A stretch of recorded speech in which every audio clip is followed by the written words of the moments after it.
right, glad to have you back. Now, as Nigeria navigates the transition towards a more sustainable energy future, the adoption of CNG, that's compressed natural gas, presents a positive pathway towards energy security and, of course, sustainability and economic growth. According to experts, adoption of CNG through strategic planning, investments and collaboration can unlock Nigeria's full potential in clean energy sources and can pave the way for more resilient and prosperous energy landscape. Well, I introduced that earlier. Let's put this into perspective. A gas and renewable energy specialist at the Major Energies Marketers Association of Nigeria, MEMAN, Adelanke Dayo-Adepoju. Thank you so much. It's the first time on the show. It's good to have you here. Yes, good afternoon. Thank you for having me here. How are you today? Yes, I like to take it from where my guest stopped from. That's my first guest, talking about the opportunities in the entire gas value chain.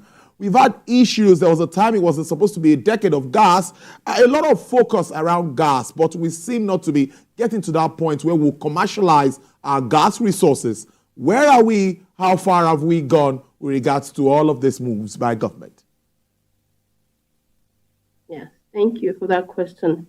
Yes, I agree. I mean, Nigeria does have abundant natural gas, and there's been a delay, a slow pace of adoption over the years due to various reasons.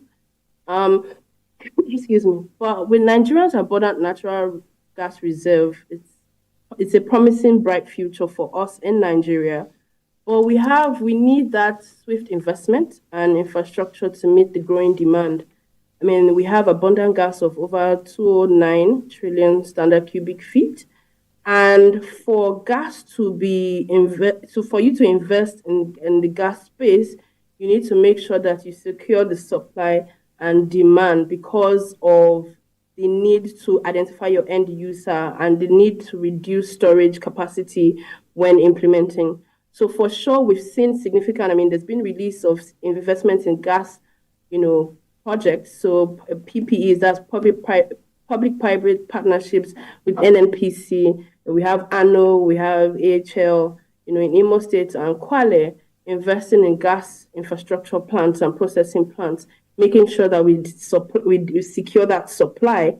And then next we need infrastructure development where we have, getting the gas from the wellheads to the existing pipeline domestically.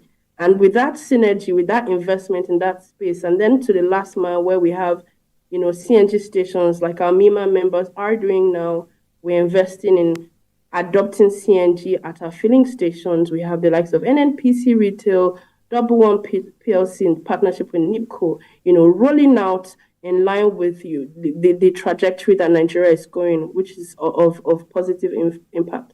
For us to be able to, get that gas and accessible gas, it's important that we pass the knowledge across to each and every one to make sure that you understand what gas is, you understand the safety implications, you understand affordability, you understand access and supply we just talked about, the advantage you've mentioned, cleaner emissions, making sure that, the environment, there's less pollution, reduction in pollution.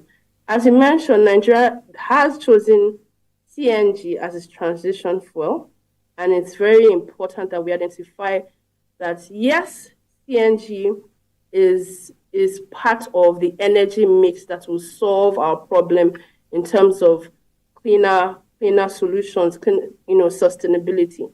So for sure, I've highlighted, as mentioned, the implications. Well, let me follow up by asking you that, yes, the fallout of fuel subsidy removal, one of the ways to bridge this gap is taking advantage of course, CNG and all of that. But I would now ask you that, do you really think as a player that this can help bridge that gap? Are we ready to really do that at this time? Oh, beautiful question. Yes, the government has done significant work in pushing CNG and natural gas as a whole. We've heard gas has been in existence for over 20 years of utilization, but it's been used in the industrial sector, using gas for power, using gas for processing at different industries. For CNG, now we're moving CNG to be the chosen fuel for transition to cleaner energy in the transport sector and the downstream sector. And while CNG has been picked as the transition fuel, it offers economic growth opportunities for Nigeria. We've identified that while this has been chosen, there's still gaps that needs to be addressed. So accessibility, safety, infrastructure. You need to pass out the knowledge of the implication of using gas, the cost savings. And I think I will start with addressing safety. Safety in itself, we're saying yes, everyone is seeing gas as an issue, but safety with CNG requires diligence, and it's within our reach. I mean, you notice that when you deal with gas, there's been gas is colorless and odorless, but they've put in a smell for you to identify, that's a rotten egg smell for you to identify leakages. So for sure, you're able to be aware and sensitize yourself with the implications and make sure that you're using the right, you're using the right tools, using the right partners to convert your vehicles and making sure that your implementation is safe. Remember that with the right precautions, CNG is safe and it's efficient. So with affordability, you see that with switching to CNG, you have about 50% savings on your fuel as comparison to diesel and petrol. With CNG, you have a savings of 26 naira per kilometer as against the cost of 36 to 48 naira with petrol and diesel, respectively.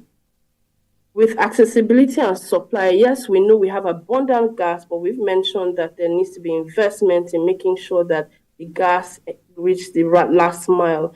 And we've seen a decline in investment. In the previous years, we've seen a decline in investment in infrastructure, but with the push, with the government steer in the right direction, we're seeing more players come up front and willing to invest in that, infrastructure development. Tapping that supply, tapping the source to the end user is key. Making sure that, we have a reliable solution. Yes, we've had this, and the CNG brings, I don't want it to only be about transportation, but we need to make sure that we understand that CNG is our solution to industrialization, moving, Nigeria to the next step. I heard, your previous speaker, Kenneth, talking about infrastructure development, talking about tax, incentives, which the government have done in the gas space. They've been able to push for tax incentives and custom duty waivers to make sure that once you invest in the vehicles, conversion kits, to promote everyone to use this solution. We're also looking at clear emissions. So you're looking at reduced pollution. We see that the transport sector contributes a lot in Nigeria to pollution. And with the adoption of CNG, you see a significant decline in pollution. And we've mentioned, again, economic growth. We see a direct link to more job opportunities, more investment in infrastructure, making the environment more attractive to investors into the country.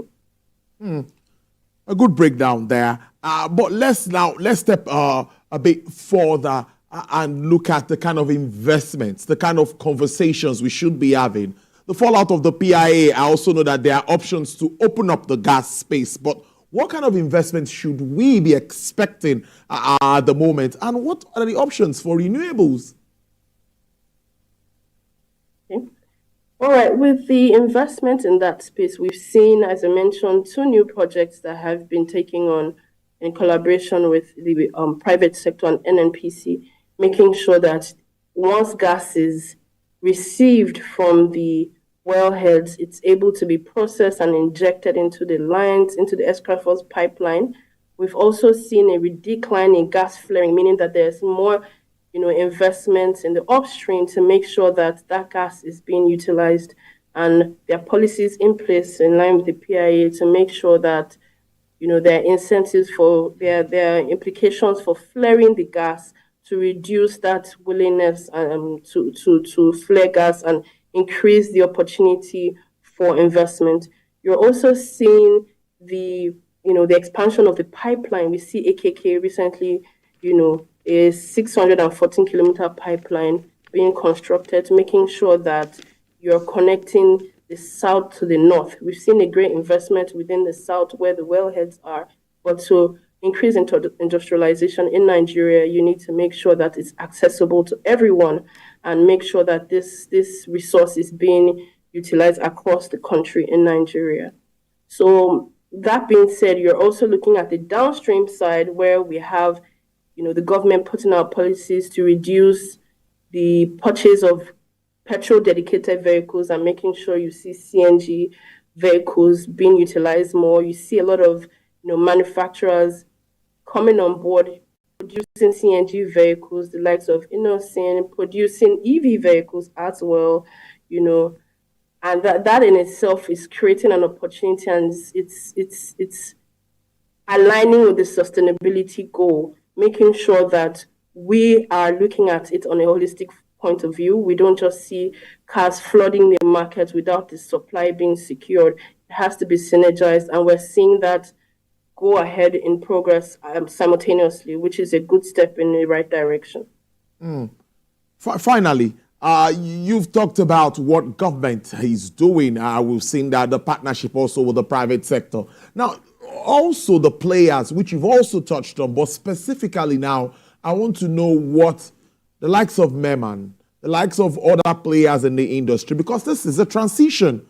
How well are we ready to key into this transition too? Because we are yet to see, one or two filling stations are already doing some conversions and all of that. But what more should we be expecting with regards to making us, as also Nigerians, understand that, yes, this has come to stay?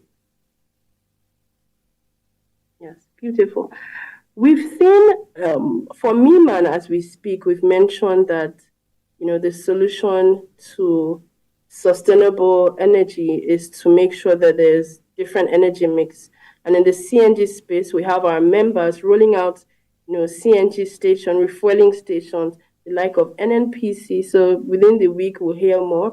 If you visit Double One PLC, that's affiliated with Mobile and NIPCO, you would see the startup of CNG stations already at their facility. We also have a number of our members implementing, the solar solutions at their filling stations, making sure that we're reducing the consumption of diesel, reducing emission, taking on other solutions.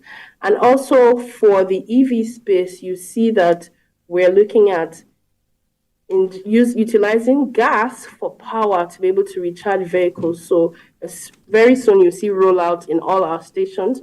Also, MEMAN on its own has set up a competency center to make sure that we're able to pass out that information and knowledge and bridge the knowledge gap in terms of all the solutions available, be it, gas, be it renewable energy, be it biofuels as well, ethanol utilization as well. You would see, so visit us on our website to get more information on all the solutions, sustainable energy solution and its landscape. All of this plays out because the most important thing is for you to address this shortfall in for subsidy removal and all of the fallouts of this. I must thank you for your time. Really interesting talking to you. I've been speaking to Adelanke Dayo-Adepoju. She is a gas and renewable energy specialist with MEMAN. MEMAN is Major Energies Marketers Association of Nigeria. Thank you. Have a productive week. Hope to have you join the program again. Thank you for your time. Thank you for having me here.